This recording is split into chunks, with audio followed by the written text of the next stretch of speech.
अनिल पाटलांना क्रीडा मंत्री मिळण्याची शक्यता आहे। माजी मंत्री अनिल पाटील यांना क्रीडा मंत्री हे पद या खात्याचं मंत्रिपद मिळणार असल्याची आता शक्यता असल्याचं दिसतंय। आपण बघतोय यावेळी एक महत्त्वाची बातमी, माजी मंत्री अनिल पाटील यांच्या वाट्याला क्रीडा मंत्री जे कोकाटेंचं मंत्रिपद होतं ते मिळणार असल्याची शक्यता असल्याचं कळतं। एक महत्त्वाची बातमी आपण बघतोय।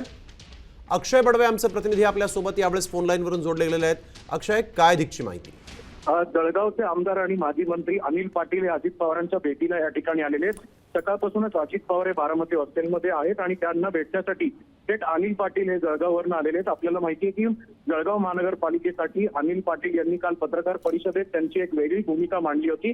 त्याबाबत देखील अजित पवारांशी ते चर्चा करणार आहेत आणि त्यासोबतच क्रीडा मंत्री पद जे आहे ते अनिल पाटीलांना मिळावं अशी अनेक राष्ट्रवादीच्या कार्यकर्त्यांची मागणी होती आणि त्याच पार्श्वभूमीवर अनिल पाटील यांना हे क्रीडा मंत्री पद मिळतं का हे पाहणं महत्त्वाचं असेल। पण तत्पूर्वी जळगाव महानगरपालिकेसाठी जी अनिल पाटील यांची भूमिका आहे भाजप सोबत न जाण्याची आणि त्यासोबतच त्यांनी जी स्वतंत्र भूमिका दिलेली आहे की त्या ठिकाणी आपण स्वतःहून तयारी करावी, त्याच्यासाठी अनिल पाटील या ठिकाणी दाखल झाल्याची माहिती जी आहे ती मिळते।